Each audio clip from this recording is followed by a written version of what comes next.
Verse 9, symbolic for the present age. According to this arrangement, gifts and sacrifices are offered that cannot perfect the conscience of the worshiper. Stated plainly, the writer is trying to tell us that the earthly system had its limits. It was good. Don't get me wrong, people.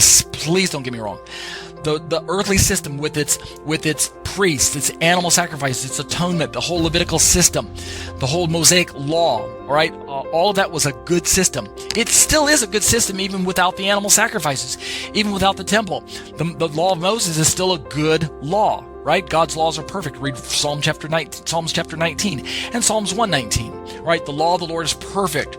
So we know that the earth, and Paul echoes this in Romans chapter 7, where he says the law is holy, just, and good. So we know that the law is a good system, but it has its built-in limitations. It cannot perfect the conscience of the worshiper. This is a built-in limitation that God himself designed from the word go.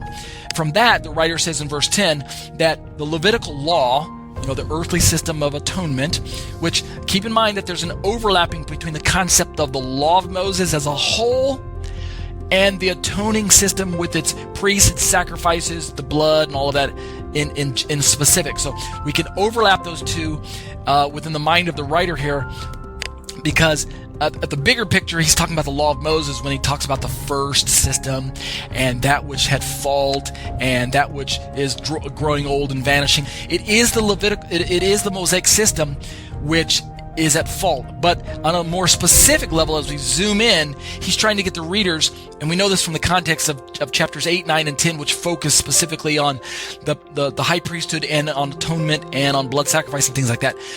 In specific, the specific focus is not the law of Moses, rather the specific focus is blood atonement and the comparison and contrast between the blood atonement of the earthly system and the blood atonement of Yeshua. So in verse 10, we see that the outer sanctuary could not perfect the conscience, verse 9 and 10, right? They only deal with food and drink and various washings, regulations for the body imposed until the time of Reformation. Perhaps this phrase, until the time of Reformation, as one of my students in the life study likes to point out, is pointing to the eternal state, right? The state after the millennium, when all things will be brought back to kind of a state like the Garden of Eden, where everything is reformed, the earth is reformed, the heavens are reformed, renewed, and we're brought to a place where we don't even really need the Torah of Moses on an everyday applicability level, because we will be in a state of perfection. There will be no sin at all. But until that time, until the time of Reformation, which I think has good traction, what my student likes to remind me of, until that time, everything leading up until that time, which would include this age that we're living in right now, as well as the age to come, which refers to the millennial 1,000-year reign with Christ, there's still sin in the picture. And until sin is completely put away, we need the law of Moses to play its part for humans here on earth. And so we haven't reached the time of Reformation yet. That's all I have to say about that.